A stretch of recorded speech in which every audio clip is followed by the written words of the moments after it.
السلام علیکم خواتین و حضرات، کیسے ہیں آپ سب لوگ؟ امید ہے خیریت سے ہوں گے۔ جی ہاں، تحفہ قلندری خزینۃ الاولیاء جو کہ پیر طریقت حضرت خواجہ محمد دلاور حسین چشتی قادری نقش بندی کی لکھی ہوئی ہے۔ اس میں ٹاپک ہے آسمانی آفات سے حفاظت۔ اس نقش کو لکھ کر گلے میں پہنے خواجگان چشت اہل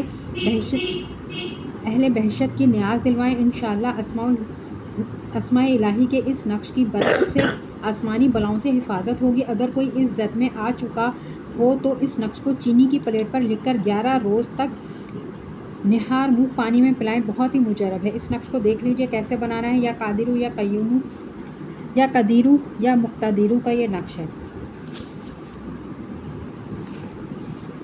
بہن عیادت کو نہ آتی تو بیٹا مر جاتا۔ محترم شیخ الوظائف صاحب، السلام علیکم۔ میرا بیٹا فوج میں ملازمت کرتا ہے۔ چند سال قبل ایک حادثے میں اس کی ٹانگ ٹوٹ گئی۔ 3 ماہ مسلسل علاج کے بعد وہ دوبارہ نوکری پر جانے کے قابل ہوا، لیکن کچھ عرصہ بعد وہ سخت بیمار پڑ گیا، جس کے بعد ادارے کی طرف سے انہیں چھٹیاں دے دی گئیں اور کہا گیا کہ مکمل علاج کروانے کے بعد دوبارہ آ جائیں۔ لیکن جب وہ گھر کے لیے روانہ ہوا تو راستے میں ہی اس کی طبیعت اتنی زیادہ خراب ہو گئی کہ گھر آنے کے بجائے ہسپتال جانا پڑا۔ اس کی حالت کو دیکھ کر اسپتال میں کچھ دنوں کے لیے داخل کر لیا گیا۔ دوران علاج اس کی طبیعت کافی خراب ہو گئی، جس وجہ سے میرے شوہر جو دوسرے شہر میں نوکری کرتے تھے اسپتال پہنچ گئے اور باقی کچھ قریبی رشتہ دار بھی آ گئے۔ بیٹے کو آئی سی یو وارڈ میں منتقل کر دیا گیا۔ وہ بے ہوشی کی حالت میں تھا۔ کافی دیر گزر جانے کے باوجود بھی اسے ہوش نہ آ رہا تھا۔ ہم سب اس کی زندگی کے لیے دعائیں کر رہے تھے۔ کچھ سمجھ نہیں آ رہی تھی کہ بیٹے کے اوپر اتنی آزمائشیں کیوں آ رہی ہیں۔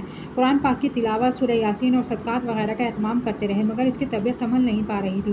ہم سب گھر والے بےحد پریشان تھے۔ اس دوران میری خالہ بیٹے کی عیادت کے لیے آئیں تو انہوں نے مجھے ایک وظیفہ بتایا کہ اپنے بیٹے کی نیت کر کے یا رب موسیٰ یا رب کلیم بسم اللہ الرحمن الرحیم کچھ عرصہ پڑھ لو، انشاءاللہ خیر و عافیت والا معاملہ ہوگا۔